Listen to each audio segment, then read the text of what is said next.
Assalamualaikum. Selamat berjumpa kembali dengan Bu Febri. Hari ini kita belajar tema 8, lingkungan sahabat kita, subtema 2, pembelajaran 3. Hari ini kita akan belajar mata pelajaran IPS tentang jenis usaha yang dikelola secara perorangan dan kelompok. Dalam pengelolaannya, usaha ekonomi dikelompokkan menjadi dua macam. Yang pertama adalah usaha ekonomi perorangan, dan yang kedua adalah usaha ekonomi kelompok. Usaha ekonomi perorangan terdiri dari usaha pertanian, usaha perdagangan, usaha jasa, dan usaha industri. Sedangkan usaha kelompok adalah BUMS atau badan usaha milik swasta, BUMN dan BUMD, serta koperasi. BUMS terdiri dari firma, persekutuan komanditer atau CV, perseorangan terbatas atau PT. Mari kita sama-sama mengenal satu persatu. Pernahkah kalian melihat macam-macam usaha berikut ini?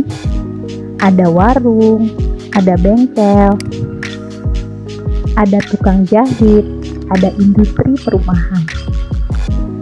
Usaha-usaha tersebut adalah contoh dari usaha perorangan. Usaha perorangan adalah kegiatan yang dikelola oleh pemiliknya sendiri tanpa melibatkan pemodal lain. Seorang pengusaha perorangan hanya bertanggung jawab terhadap dirinya sendiri. Keuntungan yang diperoleh juga untuk dirinya sendiri. Ciri-ciri usaha ekonomi perorangan adalah modalnya terbatas, milik perorangan, dan dikelola secara sederhana. Yang kedua adalah usaha yang dikelola secara kelompok. Ciri-ciri usaha ekonomi kelompok adalah modalnya besar, dimiliki oleh beberapa orang atau beberapa pihak, dan pengelolaannya lebih kompleks. Usaha kelompok yang pertama adalah firma. Firma adalah perusahaan yang didirikan paling sedikit 2 orang. Setiap anggotanya berhak melakukan tindakan dan bertanggung jawab penuh.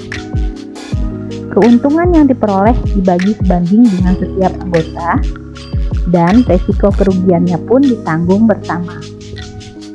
Biasanya, usaha firma bergerak di layanan hukum dan keuangan.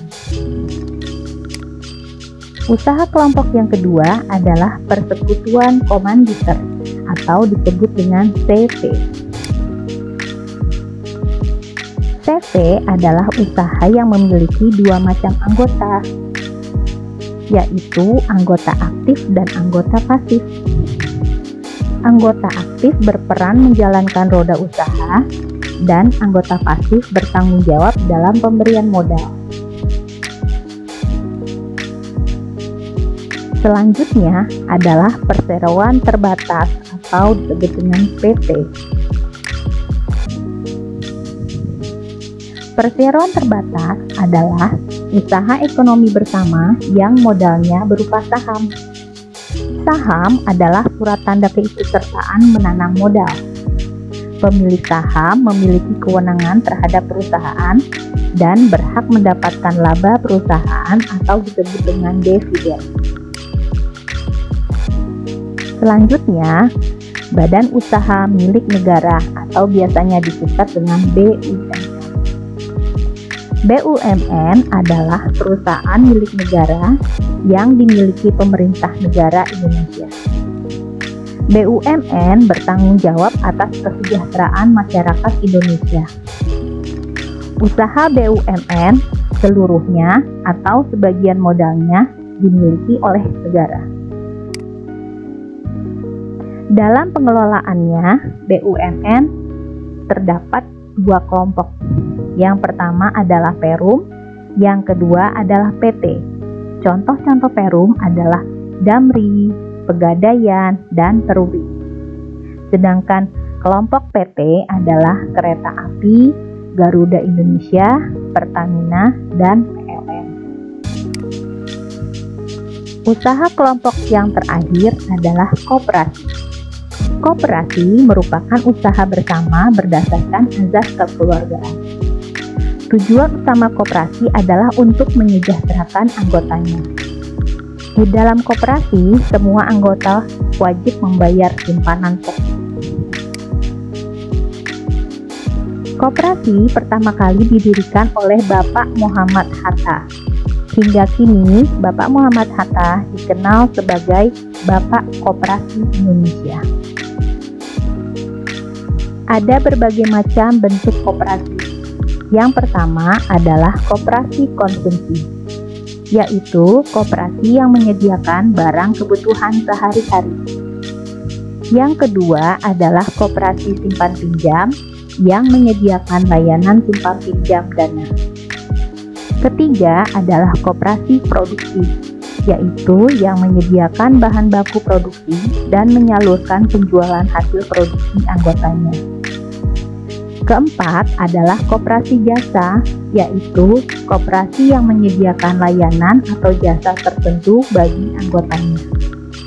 Yang kelima adalah koperasi serba usaha, yaitu koperasi yang mengelola berbagai jenis usaha, contohnya adalah koperasi unit desa.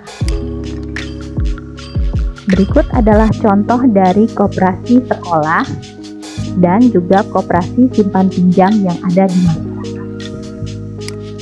Terima kasih. Wassalamualaikum warahmatullahi wabarakatuh.